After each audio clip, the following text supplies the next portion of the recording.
Hey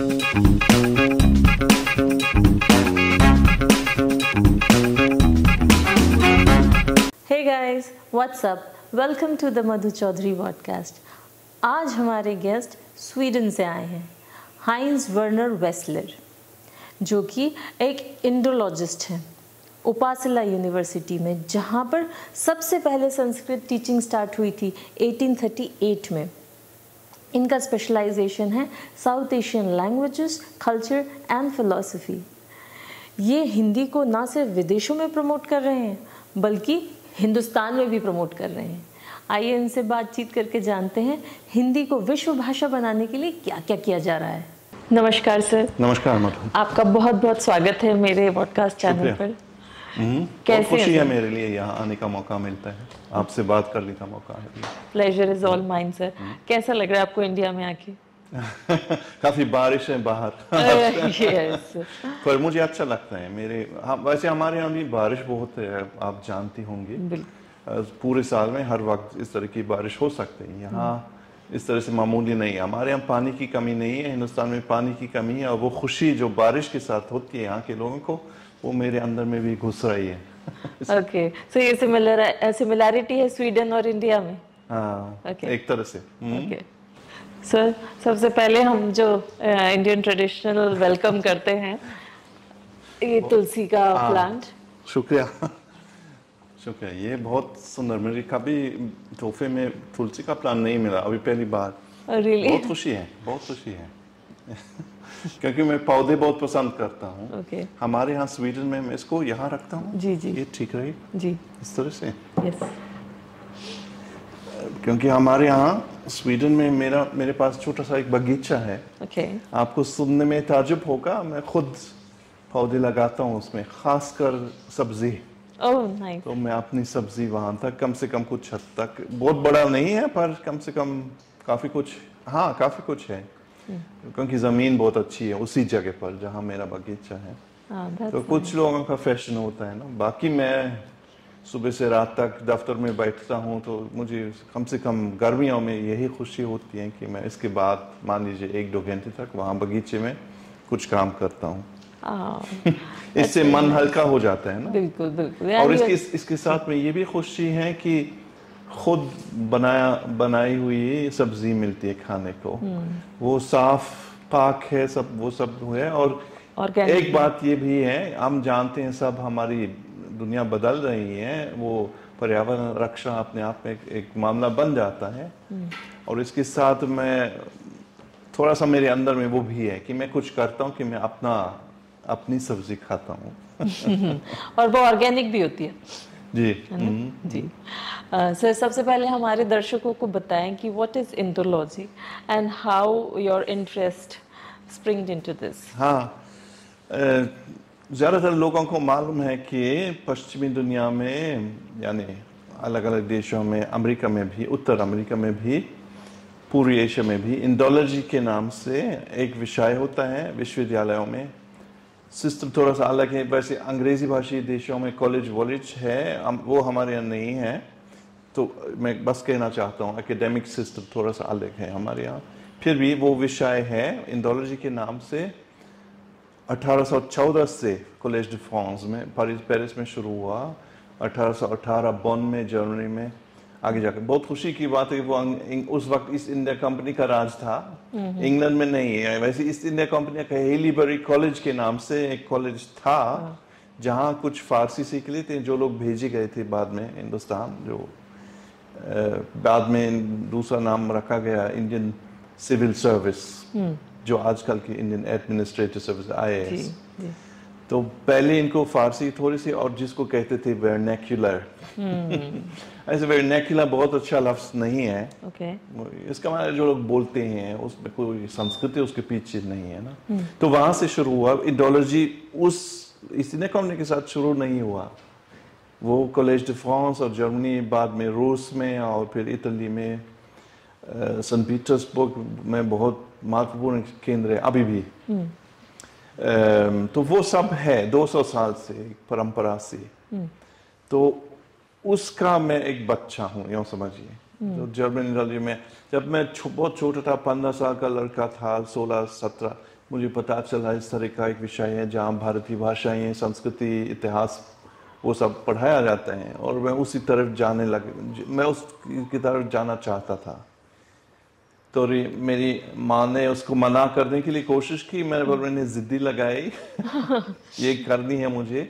हमारे पूर्वजों में वो कोई इस तरह का नहीं है, हिंदुस्तान ना कोई प्रवासी है ना दूसरा कुछ है।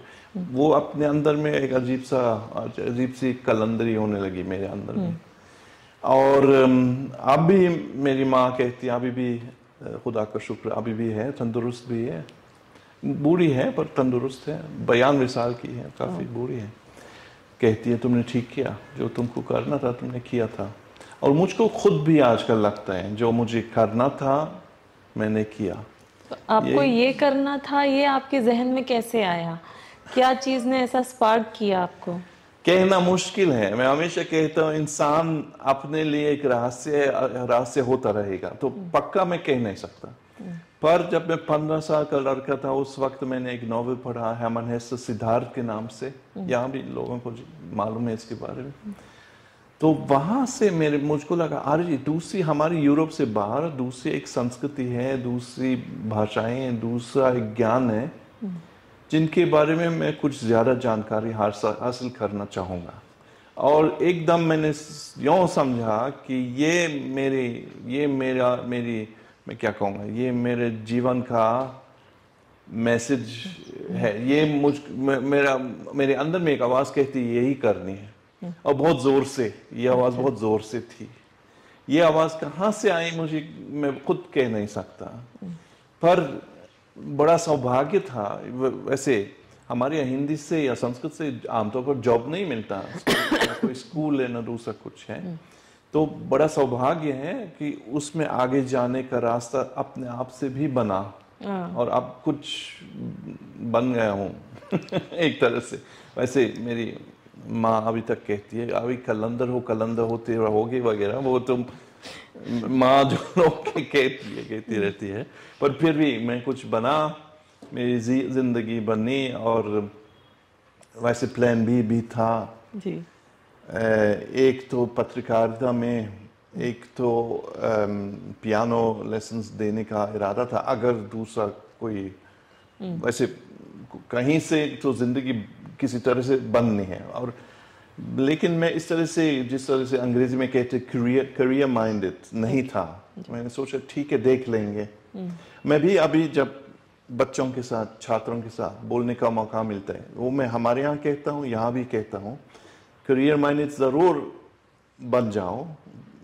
जॉब के बारे में सोचो, नौकरी के बारे में सोचो, परिवार के बारे में सोचो, ये सब सही है, लेकिन ज्यादा इस तरह का ख्याल मत करो। थोड़ा सा दूसरा कुछ अपने अंदर में होने दो, एक किस्म का पागलपन भी होने दो, क्यों नहीं। बिल्कुल। संगीत हो या दूसरा कोई शौक हो, उसमें आगे जाओ। इसके साथ हमारे जो क्रिएटिव आइडियाज बनते हैं, इससे हमारी जिंदगी सार्थक भी बन सकती है, और ये बहुत ज़रूरी है। बिल्कुल बिल्कुल। तो सर आपने जैसे कि एंथ्रोलॉजी के बारे में हमें बताया, तो जो साउथ एशियन लैंग्वेजेस आपने बहुत ज़्यादा टच किया, तो संस्कृत, उर्दू, हिंदी, एवरीथिंग है ना। तो आपका एवरीथिंग नहीं है, ऐसा नहीं है, मेरा दिमाग सीमित है, सब कुछ नहीं पढ़ सकता। हाँ, बट देन ये 3 लैंग्वेजेस तो आपका रहा ही है, तो उसमें आपका फेवरेट कौन सा है ज़्यादा? बात ये है कि ये सही है, भाषाओं से मेरा कुछ वो रुझान पहले से स्कूल के ज़माने से होता रहा। उस वक्त हमारे यहाँ स्कूलों में ज़्यादातर 3 भाषाएं सीख लेते थे, तो मेरे साथ वो हुआ फ्रेंच, लैटिन और अंग्रेज़ी।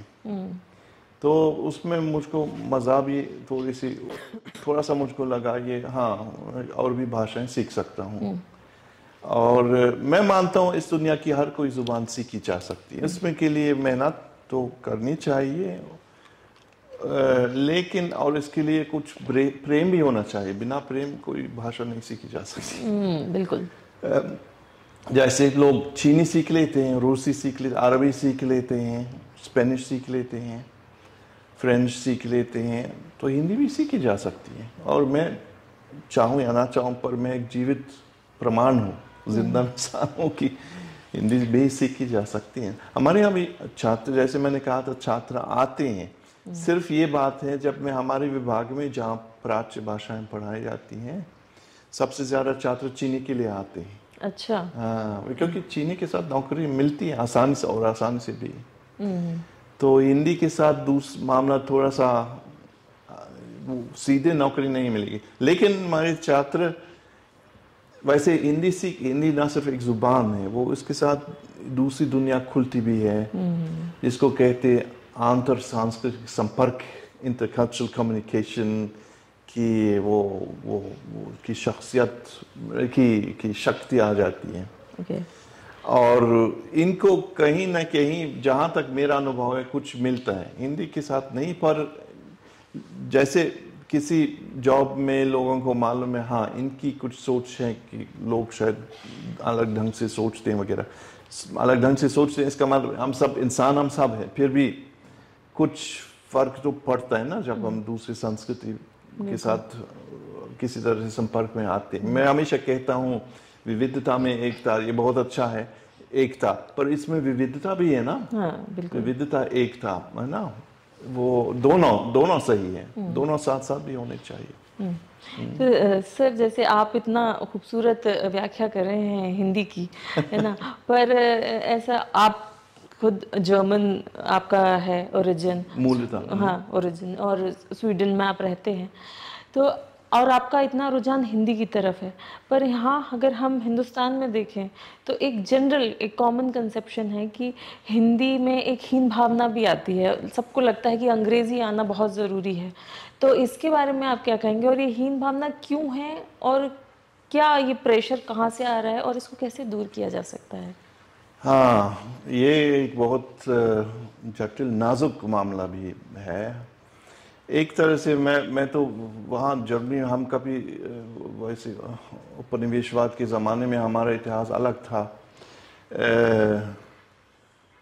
मैं हमेशा कहता हूँ हर ज़ुबान के अंदर में आधुनिकता निहित है एक तरह से, और हर पीढ़ी के लिए कुछ है हर एक ज़ुबान के अंदर में, जाकि हर पीढ़ी अपनी बातें अभिव्यक्त कर सकती है और अभिव्यक्त करनी भी चाहिए जिसको। और हमारी दुनिया, आखिर में हमारी दुनिया को सही सोच चाहिए, सही सोच। कोई सही जुबान है नहीं, ऐसी बहुत जुबानें हैं। लेकिन जो मैं बहुत अक्सर देखता हूँ कि जैसे आधुनिक, देखिए पूर्वी एशिया, चीन, कोरिया, जापान, क्या ये 3 देश कम आधुनिक है क्योंकि वहाँ अंग्रेजी नहीं चलती? बिल्कुल नहीं है। हम सब जानते हैं ना, जापान में अंग्रेजी लगभग नहीं चलती, कोरिया में भी बहुत कम चलती है, चीन में भी बहुत कम चलती है। तो वे लोग अपने जुबानों से खुश हैं एक तरह से। मैं क्या कहूँगा, खुश हैं या खुश नहीं है, पर ये इनके लिए स्वाभाविक है। अंग्रेजी से यहाँ अजीब सा ढंग से लोगों को लगता है अंग्रेजी में आधुनिकता है और अंग्रेजी में जॉब है। वो कुछ हद तक सही भी, जॉब मिलती है वो, पर वो यहाँ की परंपरा के अंदर में है, हमारे यहाँ वो नहीं है। जैसे स्वीडन छोटा सा एक देश है, स्वीडिश बोलने वाले 1 करोड़ की आबादी है तकरीबन स्वीडन में, तो 1 करोड़ 10 लाख से ज़्यादा स्वीडिश बोलने, मातृभाषा बोलने वाले लोग नहीं हैं। कुछ एक माइनॉरिटी है फिनलैंड में। फिर भी हम, जब हमारे बच्चे स्कूली अंग्रेजी बोलते हैं, स्कूल में अंग्रेजी सीख लेते हैं, दूसरी कम से कम 2 जुबानें सीख लेते हैं स्कूल में, पर आजकल अंग्रेजी उसमें प्रधान है। पर 2 स्वीडिश आपस में जब अंग्रेजी में बोलते हैं उनको ठीक नहीं लगता, वो स्वीडिश में ही बात करेंगे। और मैंने भी खुद महसूस किया जब मैं स्वीडन आया था जर्मनी से, तो शुरू में मैंने अंग्रेजी इस्तेमाल किया अपने अध्ययन में, अपने अध्यापन में। और जो लोग, जिन लोगों के साथ दोस्ती सी बनी वो भी मुश्किल थी शुरू में, पर मैंने महसूस किया कि हमारे छात्र और हमारे दोस्त भी, उनके लिए वो अजीब सा लगता है। वैसे इनके लिए स्वाभाविक नहीं अंग्रेजी में बोलना, और वो अपनी जुबान बदलने की ज़रूरत भी नहीं समझते। तो स्कूली अंग्रेजी लोग जानते हैं, पर वो एक स्कूली अंग्रेजी ही रहती है। तो वो बात है स्वीडन में, जर्मनी में भी वही बात है, फ्रांस में भी वही बात। दूसरे आजकल अंग्रेजी यूरोप में हाँ एक तरह से बढ़ रही है, ये सही है, फिर भी वो मातृभाषा की जगह पर नहीं आती है। अंग्रेजी। तो वो बात है। और मैं एक हीनता की भावना, मैं हमेशा कहता हूँ हिंदुस्तान में कि जो भी जुबान बोलोगे, मैं ना सिर्फ हिंदी वाला आप मुझे हिंदी वाला ना समझिए कृपा करके, मैं ना प्रचारक हूँ ना दूसरा कुछ हूँ, प्रेमी हाँ वो तो हूँ, लेकिन जो भी जिस जुबान में भी आप सोचते हैं इसको सही सोच के लिए इस्तेमाल की जाए, वो ज़रूरी है। तो अंग्रेजी में भी बहुत लोग ऐसे ही बोलते हैं, तो उन थोड़ा सा पता चलता है इनका जो उनकी आत्मा उसके साथ जुड़ी हुई नहीं है ठीक से, यहाँ भी मैं महसूस करता हूँ। और वैसे हिंदुस्तान में वो हिंदी के साथ वो ज़्यादातर इंग्लिश लोग अंग्रेजी और हिंदी के बीच में बदलते हैं। वो भी अपने आप में एक तरीका है, मैं समझता हूँ, पर मुझको लगता है ये बात ये है कि हमारी पूरी दुनिया के सामने इतनी बहुत सारी चुनौतियां हैं। आगे बढ़ने का सवाल है, प्रकृति का सवाल है, पर्यावरण रक्षा का सवाल है, ग्रीन हाउस इफेक्ट, तो चुनौतियों की कमी नहीं है। तो हम कैसे रास्ता ढूंढ निकाल सकते हैं हमारी सभ्यता के लिए, जाकि हमारी भविष्य की पीढ़ी हम ये खुश रहें, वो चुनौती सबसे बड़ी है। और इसके लिए सही सोच चाहिए, हिंदी में हो जिस जुबान में भी हो। एक बात ये भी है, हिंदी साहित्य के बारे में अगर मैं बोलूँगा, कुछ मैंने बड़े बड़े लेखकों से मैंने ये भी सुना कि लोग समझते हैं जब उसका अंग्रेजी अनुवाद मिलती है तब भी ये एक प्रमाण है कि वो सही साहित्य है और अच्छा भी है। वो भी नहीं मानता मैं। वो सही साहित्य कभी कभी 20 साल 30 साल के बाद ही पता चलता है कि कौन सा नॉवल सही है, कौन सा नॉवल इस तरह से सही नहीं है, शायद गलत भी है। जैसे आजकल यहाँ भोपाल में, आपके भोपाल में मुझको लगता है बहुत बड़ी लेखक हैं, इनका नाम है ज्ञान चतुर्वेदी। और ज्ञान चतुर्वेदी का पागलखाना अब जहाँ तक मुझे मालूम है अभी तक अंग्रेजी अनुवाद नहीं है, पर मुझको लगता है ये बहुत बड़ा एक नावल है। और मैं माफ़ी मांगता हूँ आपके श्रोताओं से और दर्शकों से, मुझको लगता है ये नावल गीतांजलि ऋषि के रेत समाधि से अच्छा है। हो सकता है कि मैं गलत हूँ, वो भी बड़ा नावल है, मैं उसके खिलाफ बिल्कुल नहीं हूँ, लेकिन गीतांजलि ऋषि को वो बुकर प्राइज मिला पिछले साल में, वो भी सही है, मैं उसके खिलाफ बिल्कुल नहीं हूँ। इसलिए क्योंकि वहाँ एक अंग्रेजी अनुवाद है, एक अमेरिकन डेजी रॉकवेल बहुत सशक्त अनुवादक है, वो सब मानता हूँ। लेकिन ये भी हमको देखना है, इनाम इसलिए मिला कि एक अंग्रेजी अनुवाद इस तरह से है, पर दूसरे कई इस तरह के नॉवेल्स है जिनका इस तरह से अनुवाद अभी तक नहीं है, बाद में बन जाएगा। और एक बात ये भी मुझे बताना है कि अंग्रेजी अनुवाद एक चीज़ है, हमारे यहाँ के लोग ज़्यादातर स्वीडिश में ही पढ़ते हैं नॉवेल वगैरह, जर्मनी में भी वही जर्मन ज़ुबान में पढ़ेंगे। तो अंग्रेज़ी में पढ़ने की आदत पूरी यूरोप में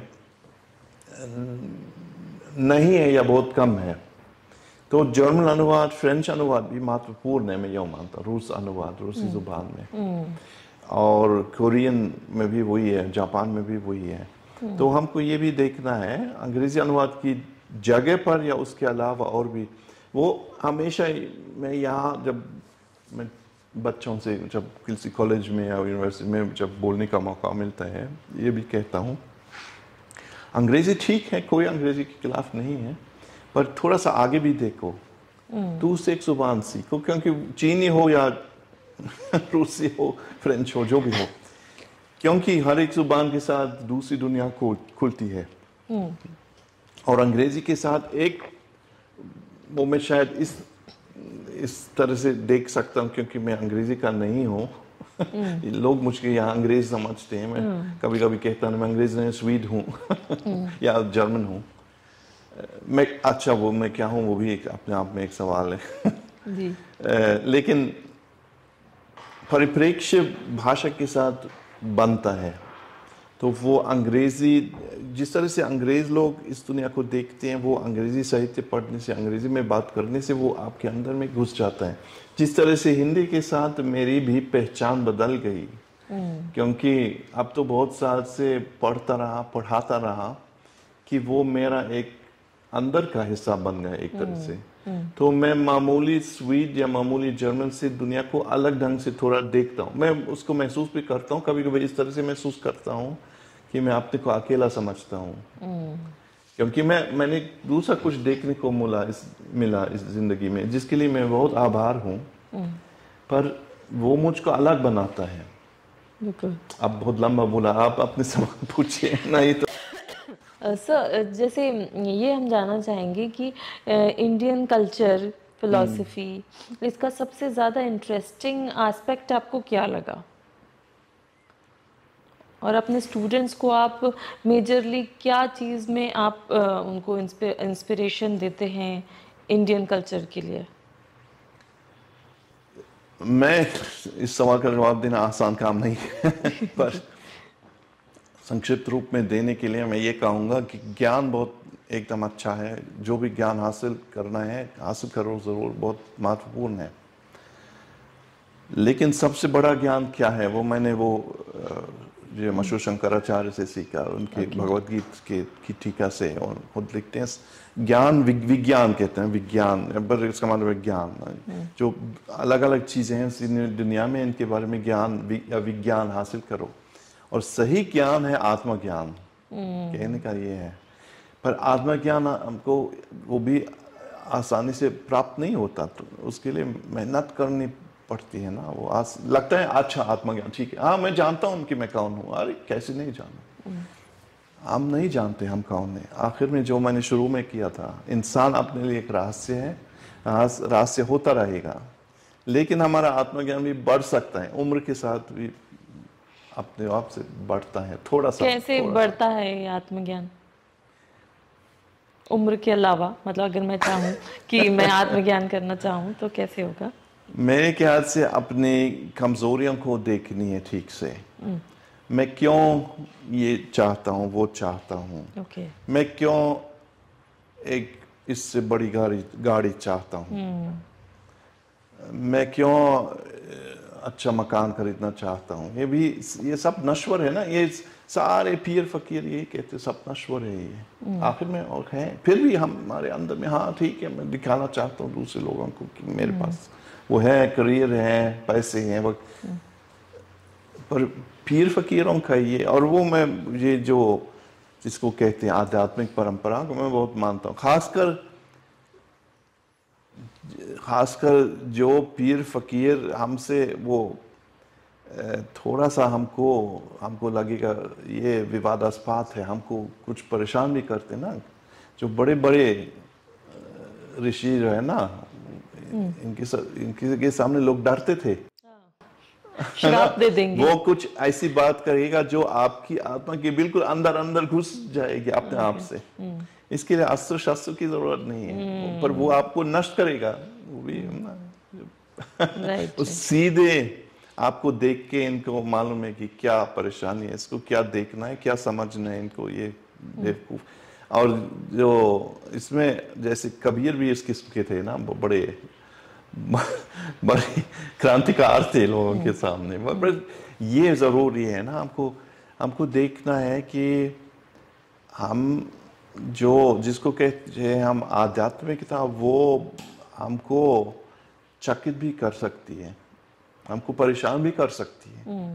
फिर भी बैठे रहो, ध्यान करो या जो भी करो, धीरज रखो। वही ना, ये हमको आध्यात्मिकता की परंपरा सिखाती है ना। धीरज रखो, देखो, अपने को समझने की कोशिश करो, लोगों से बात करो। जब कोई तकलीफ है तो ढूंढो किसी को जिनके साथ अच्छी तरह से इसके बारे में जो भी परेशानी हो, बात करो, बात हो सकती है। मतलब आप सर ये कहना चाहते हैं क्या कि मतलब कि जो पीर फकीर होते हैं, ये कहीं हमारा ये सल्यूशन दे सकते हैं? हाँ, पर वो ऐसा नहीं है कि वो एक ही, मान लीजिए एक टीचिंग हो जो जिसके बारे में कहूँगा यही सत्य है। सत्य, जब हम सत्य को पकड़ने के लिए कोशिश करते हैं वो चला जाता है सत्य, बहुत अक्सर, मालूम नहीं हमेशा शायद नहीं, पर बहुत अक्सर है ना। वो चला जाता है अपने आप से। लेकिन जो बड़ी, मैं मानता हूँ कि इंसान के बीच में जो हो रहा है वो महत्वपूर्ण है, और इसलिए भाषा का भी महत्व है। वो मैं हिंदी के साथ भी देखता हूँ, देखिए जिस तरह से हमारे बीच में बात होती है, इस तरह की बात अंग्रेजी में मुश्किल से हो सकती है ना। तो थोड़ी सी वो भावनात्मक जो संबंध बनते हैं वो जिससे मैं ये भी कहूँगा, मेरी भी जो शख्सियत है, जो व्यक्तित्व है, वो इससे बना भी है। तो इसलिए मैंने शुरू में कहा वो एक तरह से वो सब मेरी पहचान का एक हिस्सा बना। तो सर, कभी आपको ये डर लगता है या इस बात का भय रहता है कि गलत इंटरप्रिटेशन ना हो जाए, बिकॉज आप एक दूसरे कंट्री, दूसरे लैंग्वेज को आपने अपनाया है और आप उसका प्रचार प्रसार भी करते हैं, उसको बढ़ावा दे रहे हैं, सब कुछ कर रहे हैं, मतलब आप उसको एक, मतलब आपके स्टूडेंट्स हैं, आप प्रोफेसर हैं, तो एक तरह से आप मतलब उस चीज़ को बढ़ावा दे रहे हैं, तो आपको कभी ये डर रहता है कि कहीं ऐसा ना हो कि गलत इंफॉर्मेशन चली जाए, या मैं उसे गलत इंटरप्रेट कर रहा हूँ, या मेरे ऊपर सवालिया कभी निशान लग जाए, ऐसा कभी अपने विचार में है? गलत इंटरप्रिटेशंस होते रहेंगे जब तक ये दुनिया चलती है। बिल्कुल। आजकल मैं उसी उम्र में हूँ जिसमें मैं डरता नहीं ज्यादा। ठीक है, लोग मेरे यहाँ आते हैं, और वैसे मैं वहाँ लोग, मैं चाहूँ या ना चाहूँ, लोग मुझको मिस्टर इंडिया समझते हैं कभी कभी हमारी यूनिवर्सिटी के अंदर, बाहर भी। कभी जर्नलिस्ट फोन पर बात करते हैं, कुछ जानना चाहते हैं, कभी कभी मुझको लगता है अरे ये बड़े बेवकूफ़, मैं क्यों बात करूँ तुमसे। पर थोड़ा सा धीरज में रखता हूँ, इनको कुछ प्रोत्साहन देने के लिए कोशिश कर रहा हूँ। आखिर में क्या होगा क्या नहीं होगा मुझे कोई कंट्रोल नहीं है, वो इसके लिए मैं जिम्मेदार भी नहीं हूँ। पर जो भी मैं कह सकता हूँ मैं कोशिश करूँगा कि लोग थोड़ा सा सोचने लगे। तो आपको जो मिस्टर इंडिया बोलते हैं, तो you feel positive about it और negative, like what it is? हाँ, मुझे अच्छा लगता है। वैसे मुझको लगता है कि मैं बहुत ज्यादा नहीं जानता। आपको शायद लगेगा वो सब लोग ये कहते हैं, और फिर भी अपने को आगे। सर, आप इतना पहले तो आप बोल ही इतना शुद्ध हिंदी रहे हैं, मतलब मुझसे ज्यादा मैं तो क्या ही बोलूं, मतलब आपका इतना शुद्ध हिंदी है, तो इसमें वो हिंदी है, पर ज्ञान भी अलग सी बात है ना। बट बात ये है, जब भी मैं कुछ पढ़ने के लिए कोशिश करता हूँ, मान लीजिए जो भी विषय हो, दर्शन में हो या साहित्य में हो, तो हमेशा हमको पता चलते है और भी बहुत गहराई है उसके अंदर में, जान तक मैं अभी तक नहीं पहुंच पाया। और ये है इस जिंदगी में, इस दुनिया में है, और कभी हमारा ज्ञान पूरा नहीं हो जाएगा। हो सकता है कि कुछ अपवाद है, ऋषि मुनि है जरूर, पर मैं ना कोई ऋषि हूँ, ना कोई पीर हूँ, ना दूसरा कुछ हूँ। मैं कलंदर ही हूँ और इस कलंदरी से मेरी जिंदगी बनी, मालूम नहीं कैसे, और इससे खुश भी हूँ एक तरह से। बिल्कुल। सर, माइथोलॉजी को आपने कितने करीब से देखा है इंडिया के? अगर मैं पूछूं, आपने विष्णु पुराण के बारे में आप हमें कुछ बताएं, तो आप क्या इंसाइट्स देंगे उसके बारे में? जैसे मैंने कहा था, मैं इंडोलॉजी का बच्चा हूँ, और जब मैंने शुरू किया उस वक्त, और अभी भी कुछ हद तक संस्कृत केंद्र बिंदु होता था। आजकल जो बच्चे बहुत रोते भी लगते हैं, बहुत मुश्किल है, हमसे नहीं सीखी जाएगी, क्योंकि हमारे यहाँ जो लोग इंडोलॉजी में हिंदी केंद्र बिंदु रखते हैं, इनको दूसरे साल में संस्कृत प्रवेश भी करना है। उस वक्त हम लोगों में भी थोड़ा सा डर तो था, और बहुत ज़्यादा नहीं, क्योंकि मैंने स्कूल में लैटिन सीखी, और जिसको लैटिन से दिमाग भी बनता है, तो जैसे विभक्ति वगैरह वो और पूरा व्याकरण लैटिन में भी थोड़ा सा जटिल है, पर दिमाग भी बनता है इसके लिए। जब संस्कृत पढ़ते वक्त वो सीधे तो नहीं मेहनत करनी पड़ती है, पर थोड़ा वो दिमाग में आ जाता है वो। और जो मैं कहूँगा कि ज़रूर, वैसे भगवत गीता की जो जुबान है बहुत मुश्किल नहीं है, तो एक दो दूसरे हमारे यहाँ 1 साल तक पढ़ते हैं, फिर दूसरे साल में हितोपदेश पंचतंत्र से शुरू करते हैं संस्कृत में, फिर महाभारत के कुछ अंश, नल दमयंती ये मशहूर है, लोग पढ़ते हैं नल दमयंती, और फिर आगे जाते हैं कालिदास पढ़ते होंगे, या जैसे या महाभारत की दूसरे अंश रामायण से कुछ ले लेंगे। तो वो इससे मेरा ये मुझे अच्छा भी लगा। और फिर जब मैं छात्र था, जैसे आपने कहा था, विष्णु पुराण पर उस वक्त पीएचडी लिखने का वो फैसला किया। वो मेरे गुरुजी जो पीटर श्राइनर ज्यूरिख यूनिवर्सिटी में, मैंने स्विट्जरलैंड में वो किया। नहीं, अगर संस्कृत को जीवित रखनी है तो फिर हर किसी के यहाँ तक पहुँचनी है इसको। और ऑल इंडिया रेडियो, आकाशवाणी में हर दिन न्यूज़ है, बहुत पॉडकास्ट है संस्कृत में, बहुत कुछ है। और मैं हमेशा कहता हूँ करो ज़रूर, क्यों नहीं, ये हमसे दूर नहीं है ना।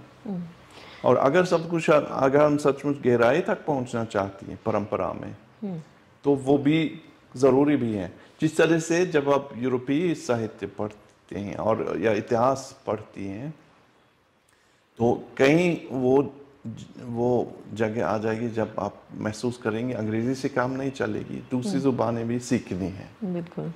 फ्रेंच हो, जर्मन हो, लैटिन भी बहुत ज़रूरी है। जब आप 300 साल पहले जाएंगी तो लैटिन के बिना काम नहीं चलेगा। तो बहुत अक्सर लोगों को लगता है अंग्रेजी के साथ सब कुछ हमारे सामने आ जाएगा, वो सच नहीं है। तो लैटिन तो इतना, उससे तो कई सारे वर्ड्स दूसरे लैंग्वेजेस में डिराइव किए हुए हैं। हाँ, वो भी है। तो सर इंग्लिश में बहुत ऐसे, हाँ, ग्रीक से, लैटिन से बहुत, ग्रीक, लैटिन, यस, और फ्रेंच से भी। जी जी बिल्कुल। सर, तो ये सब आपने जब इतना बुक्स पढ़ा और इंडियन कल्चर, हिस्ट्री, ये सब आप में पढ़ा, तो आपको लगता है दूसरी कंट्रीज़ में कुछ ऐसे मिसकंसेप्शन हैं जो आपने पढ़ा तो आपको लगता है कि ये वाकई में मिसकंसेप्शन है और आपको क्लियर हुआ? ऐसा कोई 1-2 पॉइंट्स आप हमें बताना चाहिए? हिंदुस्तानी यहाँ की परंपराओं में मतलब, हाँ, मतलब विदेशों में ऐसा मिसकंसेप्शन है इंडिया की परंपराओं, कल्चर को लेके जो आपको क्लियर हुआ हो, वो आप उस हमें। मैं मिसकंसेप्शन से डरता नहीं है। लोगों की समझ हमेशा सीमित होती है, जैसे मैंने कहा था। आजकल भारत के तस्वुर पश्चिमी देशों में बदलते भी हैं खूब। जो जब मैं छोटा था, 40 साल पहले की बात है, 35-40 साल पहले की बात है, उस वक्त भारत की तस्वीर में ज़्यादातर वो गरीबी आती थी और भ्रष्टाचार और इस तरह की चीज़ें। और हाँ, आध्यात्मिकता भी वैसे काफ़ी विरोधाभास है इन चीज़ों में, पर आजकल वैसे लोगों की समझ में आई, यहाँ भी इंजीनियर्स हैं, सब कुछ है, प्रगति हो रही है तेज़ी से, और सॉफ्टवेयर एक्सपोर्ट होता है, बहुत कुछ होता है। और लेकिन लोगों को ये भी मालूम, यहाँ शहर बड़े बड़े हो जाते हैं, आबादी बहुत ज़्यादा हो जाती है, फिर पानी कहाँ से आएगी वगैरह, और वो सारा यहाँ कहाँ से, तो जैसे तस्वुर बदलते हैं बहुत, उसके साथ नए मिसकंसेप्शंस भी आ सकते हैं आसानी से। पर मैं ये नहीं कहूँगा कि एक इंटरप्रिटेशन सही है, दूसरा बिल्कुल गलत है। आमतौर पर हम एक ग्रे जोन में होते हैं ना। तो पर आजकल मुझको लगता है पश्चिमी देशों में, और वैसे पूर्वी एशिया के बारे में पक्का नहीं कह सकता, जापान, कोरिया के बारे में, पर कम से कम यूरोप में लोग काफ़ी प्रेम से लगभग हिंदुस्तान की तरफ देखते हैं। एक तो ये एक पर्यटक बहुत आते हैं, आप जानती हैं, और वापस आते हैं, ज़्यादातर पॉजिटिव आती है। जब मैं कहता हूँ वो सिर्फ हिंदुस्तान इंडोलॉजी में, तो लोग कहते हैं अरे बहुत अच्छा है वगैरह, तो वो होता है हमारे बहुत ज़्यादा। दूसरी बात ये है, हम कहीं वो राजनीति के लिए के साथ सही है, आम जनता के साथ भी ये मैसेज पहुँचा है, हिंदुस्तान महाशक्ति या बन चुकी है या तो बन रही है, और भविष्य में हमको ये भी चाहिए, क्योंकि अगर, अब मैं थोड़ी सी राजनीति की तरफ जा रहा हूँ, मैं जानता हूँ, अगर चीन का मुकाबला कोई कर सकता है तो वो है भारत, और कोई नहीं है एशिया में ना। अमेरिका भी है, वो भी सशक्त है, वो हम जानते हैं, यूरोप भी, पर बिना भारत वो नहीं चलेगा। और मुकाबला का मतलब है वो, मैं अब फौजी बात नहीं करता, इकोनॉमिक्स, सॉफ्ट पावर्स, संस्कृति भी है ना, योग अगर हम सोचते हैं। लेकिन एक बात ये है, तो वो यूरोप में, और मुझको लगता है मैं अभी सचमुच वही कहता हूँ जो मैं सोचता भी हूँ, यूरोप में आम जनता और राजनीति दोनों भारत का आगमन और जो प्रगति, भारत की प्रगति दोस्ती से देखते हैं, प्रेम से भी देखते हैं। तो वो दुश्मनी नहीं है, गलत फहमियां तो है। जैसे बहुत अक्सर वो बहुत बार सुना था, वो औरतों का शोषण खूब होता है, तो मैं हमेशा जवाब देता हूँ, हाँ होता है, पूरी दुनिया में होता है, पर ये भी देखना है, वो भी देखना है। तो इसको ऐसा नहीं है कि वो एक गलत फहमी है जिसको ऐसे ही एक ही क्षण में नष्ट हो सकती है मेरे बोलने से। लेकिन ठीक है, बदलती हैं चीजें। तो सर, जैसे आपने अभी विमेन का ये जो जिक्र किया है, तो जैसे इंडिया में बहुत डाइवर्स कल्चर है as compare to other countries, है ना, तो कई बार सेल्फ कॉन्ट्रडिक्टरी चीजें भी होती हैं, है ना। वो हमारे यहाँ भी है। अच्छा, मतलब आपको इंडिया में एक कल्चर में एक चीज है, दूसरी जगह दूसरी है, तो ऐसे तो इट्स वेरी डाइवर्स। तो how do you navigate and convince your students कि नहीं ये ऐसा है? मतलब आपको बहुत सारे क्रॉस क्वेश्चंस होते होंगे और फिर आपको उनको वो क्लियर भी करना है। जैसे मैंने कहा था, विविधता एकता दोनों जरूर है, और ये मुझको लगता है यहाँ के जो सांस्कृतिक खजाना जो है उसमें जो अलगपन जो उसके अंदर में है, और जो मैं क्या कहूँगा, जो अलगपन या जो विविधता उसके अंदर में है, वो हम लोगों के लिए बहुत दिलचस्प है। उससे हम सीख भी बहुत सकते हैं हम यूरोप में, क्योंकि यूरोप में जैसे कुछ हद तक आपकी बात सही है कि हमारी संस्कृति ज्यादा मोनोलिथिक है एक तरह से। ईसाई धर्म है, वो ईसाई धर्म, हमारी यहूदी धर्म परंपरा में तो थी थोड़ी सी, पर यहूदियों को हमने काफी परेशान किया, वो सब है। वो एक दुखी अध्ययन है हमारे इतिहास में, ये सब खासकर जर्मनी में, पर दूसरे देशों में भी। तो हम जो बहु सांस्कृतिक समाज का जो बन रहा है यूरोप में आजकल, कई कारणों से, एक है प्रवासी आते हैं, हिंदुस्तान से प्रवासी आते हैं, दूसरे देशों से प्रवासी आते हैं, पर एक ये भी है कि वो जो यानी ईसाई धर्म में आस्था भी कमज़ोर होती जा रही है, लोग ढूंढते हैं, लोगों की पहचान बदलती हैं वगैरह, वो सब। इस मामले में कैसे बहुसंस्कृतिक समाज को आगे बढ़ाना, वहाँ से मैं सचमुच मानता हूँ हम भारत से बहुत कुछ सीख सकते हैं, क्योंकि यहाँ एक परंपरागत बहुसंस्कृतिक समाज है। यहाँ हमारे यहाँ परंपरागत इस तरह का समाज नहीं है, अब हम बन रहे हैं इस तरह से। जी सर, जैसे कि आपने प्रवासी का जिक्र किया, तो सर जैसे अभी जो ट्रेंड चल रहा है, जहाँ तक मैं समझ पा रही हूँ, कि इंडिया से बाहर भी बहुत लोग हैं और आ भी रहे हैं, तो कल्चर का भी एक स्प्रेड हो रहा है वर्ल्ड वाइड। तो ऐसे में क्या हिंदी को विश्व भाषा बनाना कहाँ तक उचित होगा? हिंदी तो बहुत कुछ है, घर की बोली है, संपर्क भाषा सैकड़ों साल से उत्तर भारत में, स्वतंत्र भारत की औपचारिक भाषा, और एक तरह से उर्दू की बहन भी है, पंजाबी की बहन भी कुछ हद तक, और एक तरह से विश्व भाषा भी है। एक तो गिरमिटिया समाज की वजह से मॉरिशस में अभी भी बोली जाती है, फिजी में, सूरीनाम में है, त्रिनिदाद में ख़त्म हो गई, पर कुछ जगहों पर कम से कम। और आज़ादी के बाद काफ़ी लोग आए हैं और बसने लगे अमेरिका में, इंग्लैंड में, खासकर कनाडा में। कनाडा का बड़ा फैशन है आजकल, ऑस्ट्रेलिया भी। सवाल ये है कि क्या हिंदी किसी तरह से अरबी की तरह या चीनी की तरह एक वर्ल्ड लैंग्वेज बन सकती है? क्या वो, और क्या करना चाहिए इसको आगे बढ़ने के लिए, वो सवाल ये है। और क्या अगर वैसे कुछ साल से मनमोहन सिंह के ज़माने से भी, की सरकार के ज़माने से भी ही हिंदी को संयुक्त राष्ट्र संघ में औपचारिक भाषा बनाने की कोशिशें चल रही हैं, पर वो एक तरह से, और न्यूज़ भी है अभी भी है हिंदी में, संयुक्त राष्ट्र संघ वगैरह, वो एक वेबसाइट है, लेकिन क्या वो सब अभी तक संकेतात्मक है या इसके पीछे कोई तत्व है जो सचमुच बढ़ रहा है? एक तो ये है, जब प्रधानमंत्री नरेंद्र मोदी हिंदी में बोलते हैं विदेश में, वो भी एक तरह से प्रोत्साहन देता है, एक तरह से संकेतात्मक ही रहता है। जब हम चाहे या ना चाहे, अगर हम सोचते हैं कि क्या करना चाहिए, क्या किया जा सकता है वगैरह, तो हम चाहे या ना चाहे हमको चीन की तरफ देखनी है। चीन की विदेशी सांस्कृतिक राजनीति में चीनी जुबान को फैलाने का बहुत महत्व है ना, जिसको कहते हैं कन्फ्यूशियस इंस्टीट्यूट्स के जरिए। हनबन उसके पीछे एक बड़ा इंस्टीट्यूशन है, हनबन।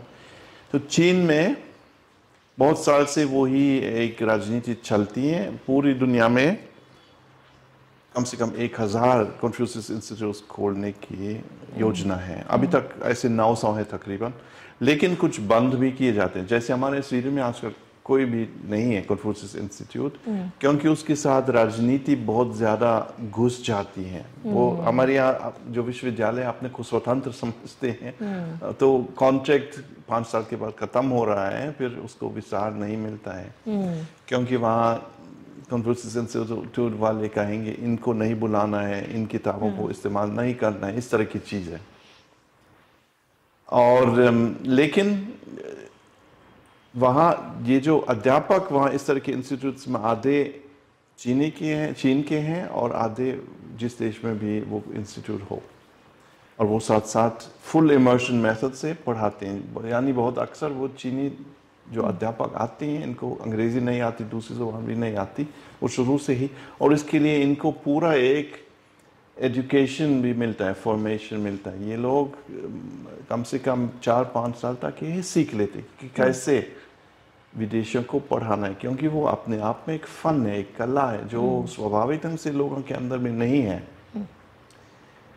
तो वहाँ चीन में न सिर्फ एक जगह पर कम से कम 10-12 जगहों पर, यानी विदेशी जुबान के रूप में चीनी के प्रोग्राम्स होते हैं।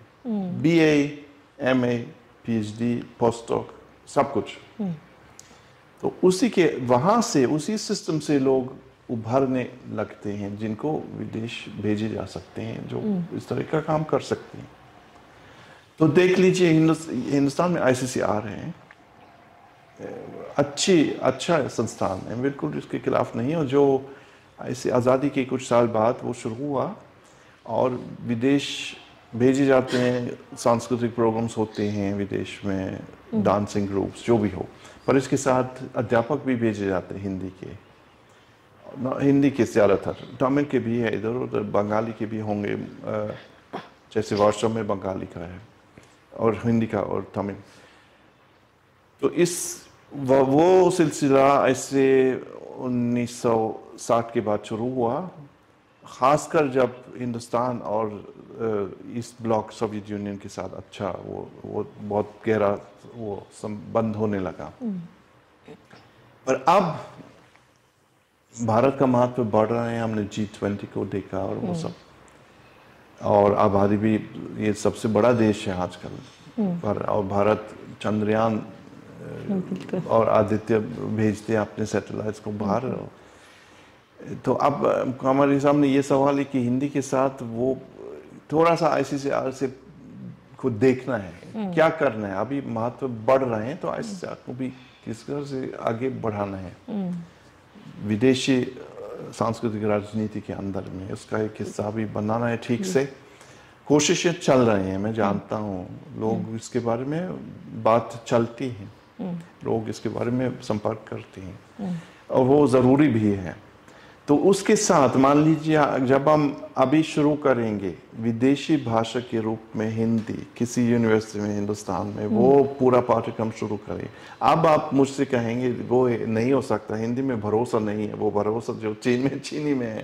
पर देख लीजिए, जब हम कहते हैं हिंदी विश्व भाषा है, तो वो अगर हमारे अंदर में वो हिम्मत है, तो इस तरह का प्रोग्राम शुरू करने की हिम्मत भी होनी चाहिए। मुझे ऐसा लगता है ना, जरा सोचें, हीनता की भावना छोड़ दो।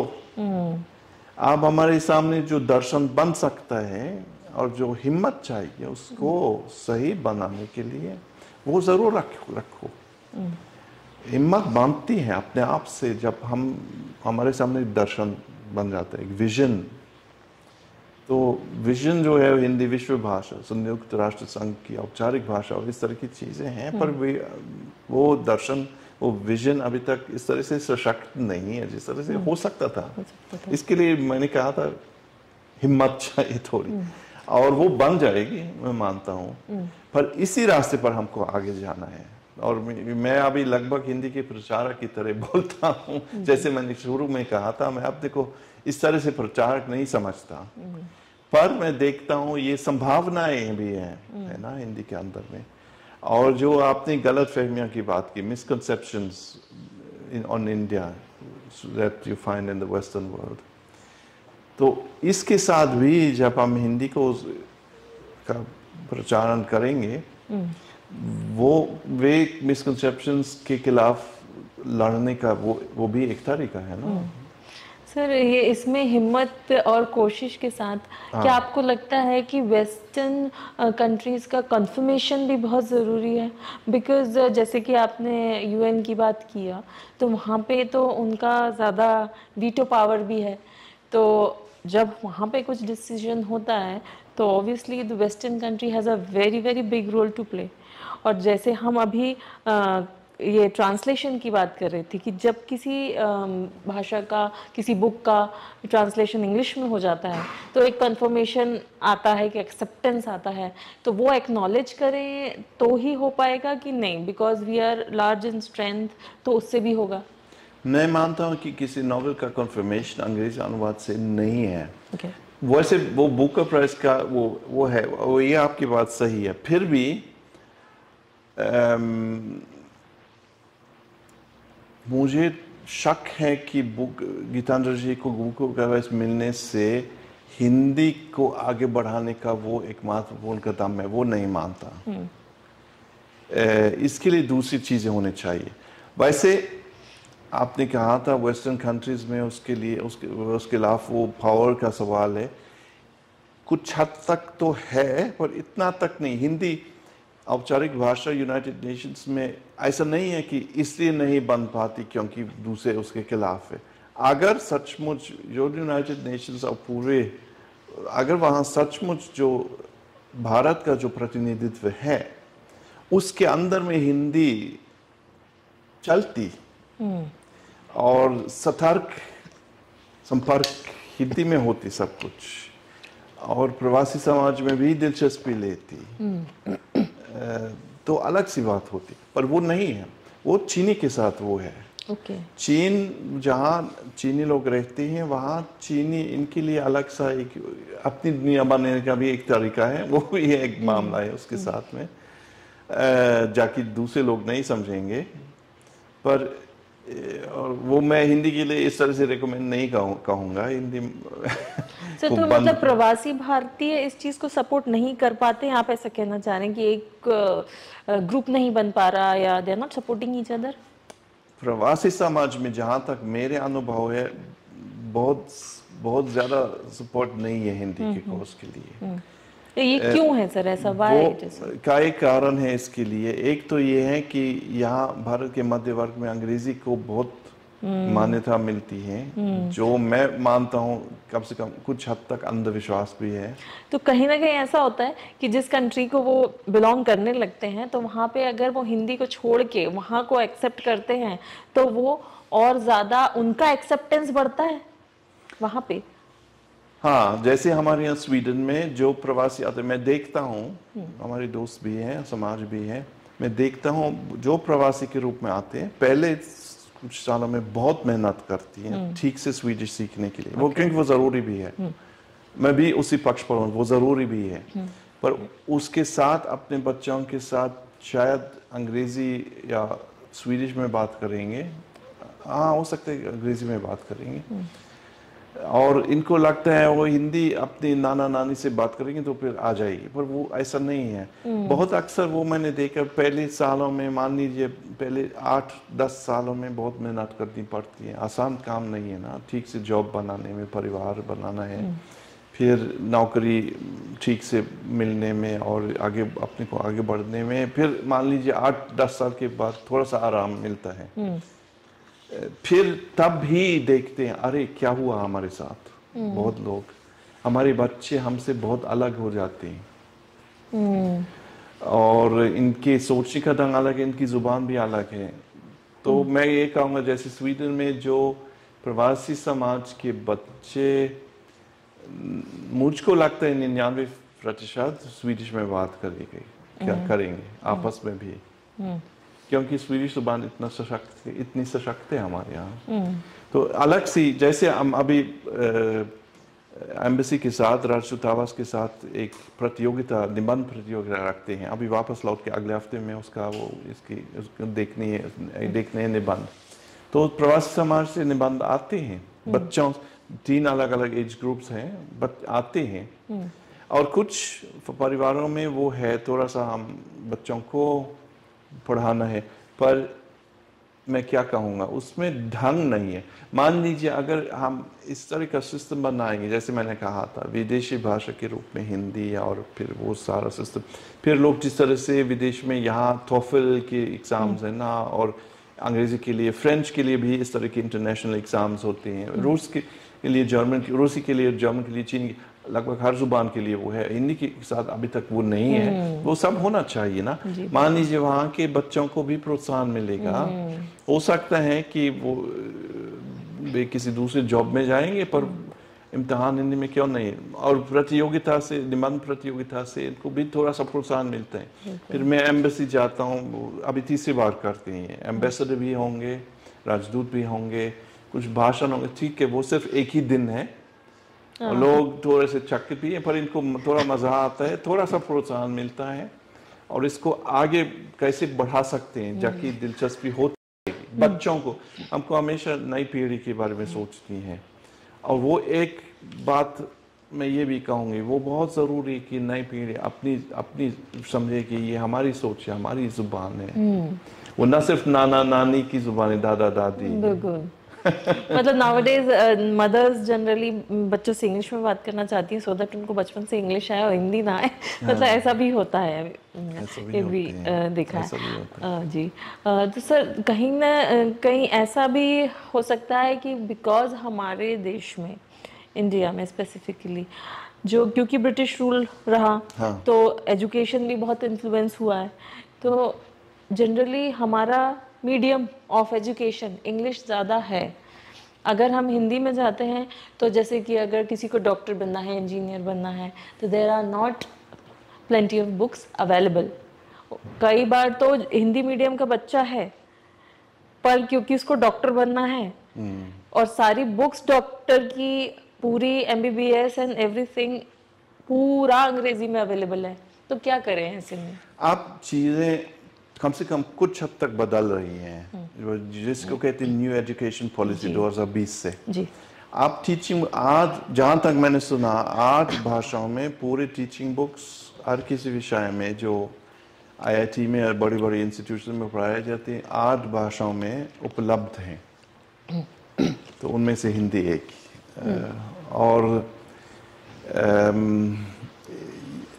लेकिन आपकी बात बिल्कुल सही है, लोगों को लगता है अंग्रेज़ी ही सही है, अगर ठीक से अंग्रेज़ी नहीं आती तो शायद किसी दूसरे भाषा में कर सकते हैं, पर शब्दावली अंग्रेज़ी की होगी। इस समस्या को हल करने का तरीका मैं ठीक से जानता नहीं। अगर यहाँ का, और मुझे हमेशा बहुत ताज्जुब है यहाँ आके कि यहाँ का मध्य वर्ग कितने पैसे डालने के लिए अपने बच्चों के एजुकेशन में तैयार हैं। हमारे यहाँ आप जानती होंगे लगभग फ्री एजुकेशन है, और स्कूल सिस्टम भी, सरकारी स्कूल्स भी अच्छी माने जाते हैं हमारे यहाँ। जर्मनी में, स्वीडन में भी, दूसरे देशों में भी यहाँ की सरकारी स्कूल लोग मानते नहीं, टीचर नहीं आते या क्लासरूम्स ठीक नहीं है, हिंदी में बेकार है, ये सोच है। इसमें मुझको बहुत दुखता है। मेरे ख्याल से सरकार को यहाँ एजुकेशनल सिस्टम में बहुत ज़्यादा इन्वेस्टमेंट करना चाहिए, बहुत ज़रूरी है। अगर हम भारत के भविष्य के बारे में सोचते हैं तो एजुकेशन बहुत महत्वपूर्ण है पूरे समाज में। और भाषा इसमें अब बहुत वक्त, ये भी देखना, ये भी एक उसमें एक पॉइंट है कि बहुत मेहनत लोग भाषा डालने में, यानी अंग्रेजी में डालने के लिए तैयार हैं। उसी की जगह पर जैसे हमारे यहाँ स्वीडिश में होता है, डॉक्टर बन जाते हैं, एडवोकेट बन जाते हैं, सब कुछ स्वीडिश में है, तो वो मेहनत अपने विषय में डालते हैं लोग।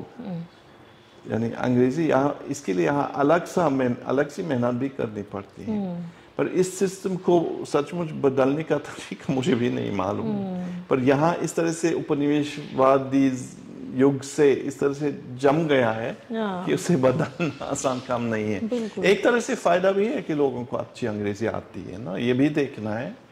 यहाँ फायदा है, नुकसान भी है उसी वक्त पर। जैसे यहाँ के लोगों को बहुत अक्सर मैं देखता हूँ 3-4 भाषाएं आती हैं स्वाभाविक ढंग से, उसमें अंग्रेजी एक ही, हिंदी है, बहुत लोगों को शायद बंगाली, गुजराती या जो भी हो साथ में जानते हैं। यूरोप में मुझको लगता है, अगर मैं यूरोप का भविष्य देखता हूँ, हम उसी रास्ते पर भी जा रहे हैं। जैसे हमारे यहाँ आजकल लोग 3-4 भाषाएं, हाँ वो मुझको लगता है थोड़ा सा उसी रास्ते पर। जैसे स्पेनिश का काफ़ी फैशन है हमारे यहाँ, फ्रेंच का भी फैशन है, और अंग्रेजी, इन तीनों जुबानों। जर्मन इस तरह से कमज़ोर है कुछ हद तक, पर फिर भी जैसे स्वीडन में भी आपको बहुत लोग मिल जाएंगे जिनको जर्मन आती है कुछ हद तक, कम से कम, और पढ़ते भी हैं और बोलते भी हैं दोनों। तो वो अगर जैसे वो शुरू में मैंने ये कहा, विविधता और एकता दोनों ज़रूरी है। मान लीजिए मैं अभी दूसरा एक उदाहरण देता हूँ, हम विश्वविद्यालय के लोग हैं, जब किसी रिसर्च ग्रुप में आपको अलग अलग रायें नहीं मिलती, तब वो रिसर्च ग्रुप कहाँ आगे बढ़ेगी। ये बहुत ज़रूरी है कि हम एक दूसरे को समझने में हमको थोड़ी मेहनत भी करनी पड़ती है, और इनको समझने में फ़ायदा भी है। तो ये सब, जब हम इन सब चीज़ों को देखते हैं, वो भी एक खजाना है कि यहाँ के लोगों को अलग अलग जुबानें आती हैं। सिर्फ ये, इस बात मैं समझता हूँ, ये खेद की बात है, अफसोस की बात भी है कि लोग अंग्रेज़ी इस तरह से बहुत मानते हैं और अंग्रेज़ी पर अपना सारा देने के लिए तैयार है, और हिंदी के साथ वो हीनता की भावना जुड़ी हुई है, और वो आधुनिक नहीं है, वो पुराने ज़माने की है, और इसमें वो फैशनेबल नहीं है। तो वो इसकी ज़रूरत नहीं है, मैं ऐसा मानता हूँ।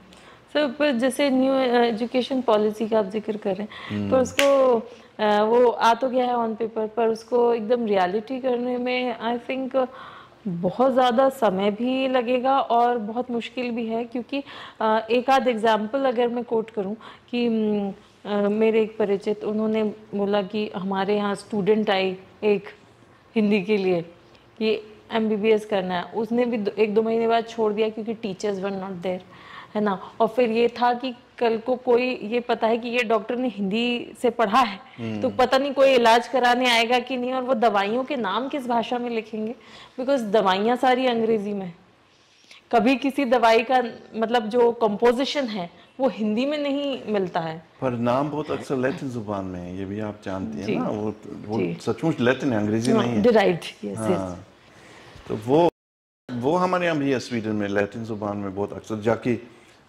एक डॉक्टर स्पेन से आएगा, वो स्वीडन में भी ठीक सीधे समझेगा कि वो लैटिन का है, अंग्रेजी का नहीं है।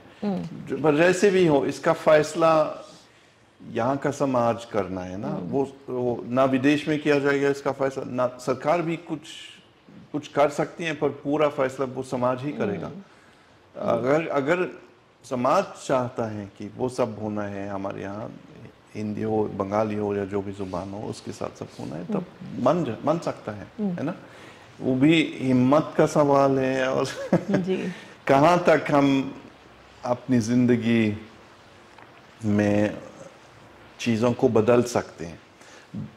बहुत अक्सर लोगों के अंदर में वो भरोसा नहीं है हम कुछ बदल सकते हैं। बहुत अक्सर लोग कहेंगे अरे चलो चलो बेकार है, हम अपने परिवार पर केंद्र अपनी जिंदगी बनाते हैं, बाहर की दुनिया हमारे लिए बेकार है, और बाकी सरकार खराब है, हम कुछ बदल नहीं सकते, हमसे क्या फायदा, क्या फर्क होगा, हम कुछ नहीं कर सकते।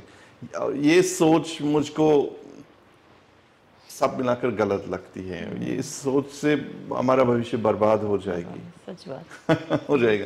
लेकिन थोड़ा सा हिम्मत रखो, हिम्मत का सवाल है ना।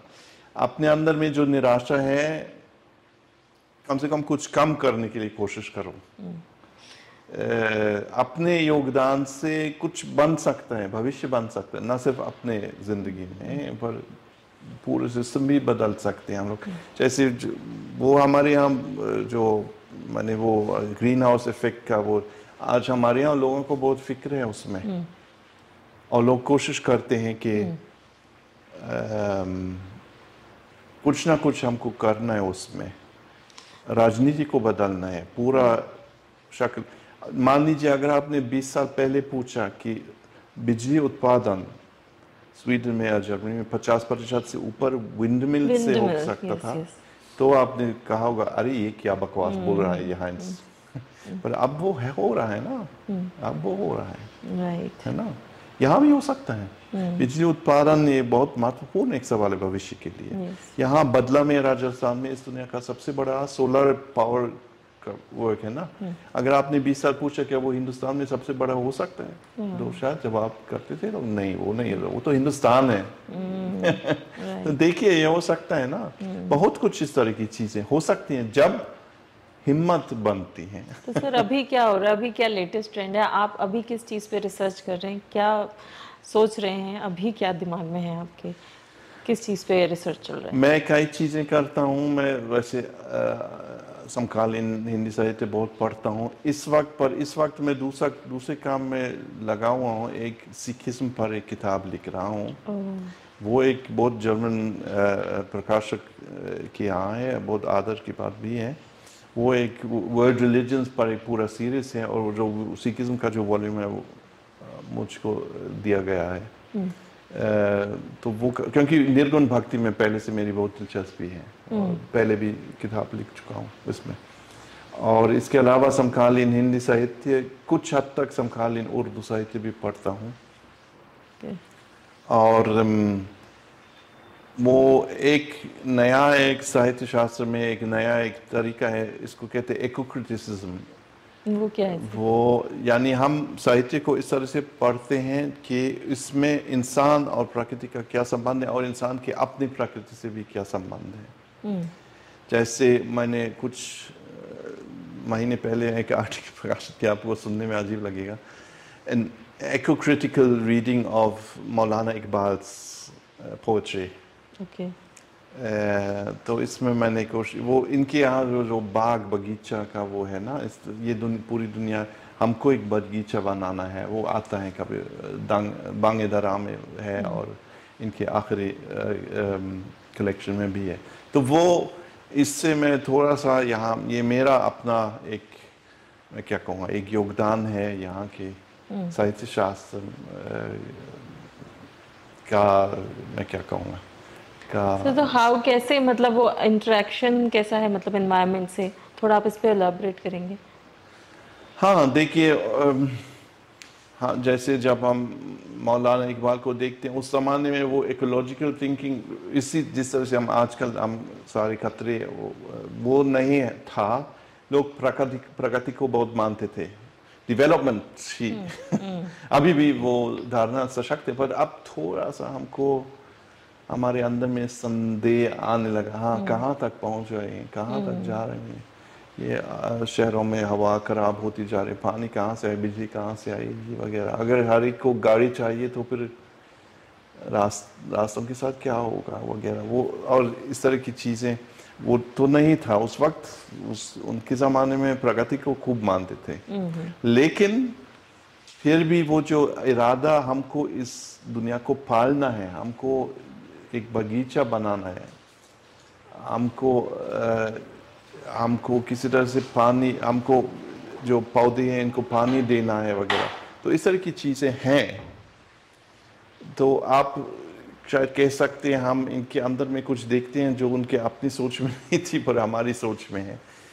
वो इसके बारे में हमको हमेशा सोचना है कि क्या, कहाँ तक मैं अपनी बातें इनके अंदर में इम्प्लीमेंट करता हूँ और कहाँ तक वो सचमुच निकाला जा सकता है। पर देखिए, जब 30 साल पहले 40 साल पहले वो फेमिनिस्ट रीडिंग बहुत महत्वपूर्ण होने लगा। जैसे जब हम महाभारत एक औरत की आंखों से देखते हैं, वो उसका नतीजा अलग है ना। जो भी, और साहित्य के साथ यही है, साहित्य के साथ अलग अलग परिप्रेक्ष्य हो सकते हैं, नतीजा अलग अलग होते हैं और हर एक सही भी हो सकता है ना। मान लीजिए हम विदेशी, हम महाभारत दूसरे ढंग से पढ़ते हैं, वो स्वाभाविक है। एक दक्षिण भारतीय भी अलग ढंग से देखते होंगे एक उत्तर भारतीय से। और थाईलैंड में भी रामायण है ना, और महाभारत भी है, इंडोनेशिया में भी है, वहाँ का अलग भी है, अलग, उसमें कोई नुकसान नहीं है ना। अलग अलग है, क्यों नहीं, अलग होने दो। फिर भी हर एक के अंदर में कुछ सत्य मिलता है ना। और इस तरह से वो इकोक्रिटिकल रीडिंग में भी मैं मानता हूँ काफी कुछ हम एक्सप्लोर कर सकते हैं। अभी भी वो शुरू में है ना वो सब। ठीक है। Right sir, thank you so much, आपने इतना इंसाइट्स दिया। Thank you so much for calling me here, that was very nice. Thank you so much for coming sir. और ऐसा लग रहा है कि जैसे कोई परिवार को परिवार से जोड़ रहा है, इतना ज़्यादा मोहब्बत हो गई है हिंदी से फिर से मुझे। Thank you so much. वसुधैव कुटुंबकम। या जी, बिल्कुल, वसुधैव कुटुंबकम। Thank you so much sir. Okay. Thank you for joining us. Thank you.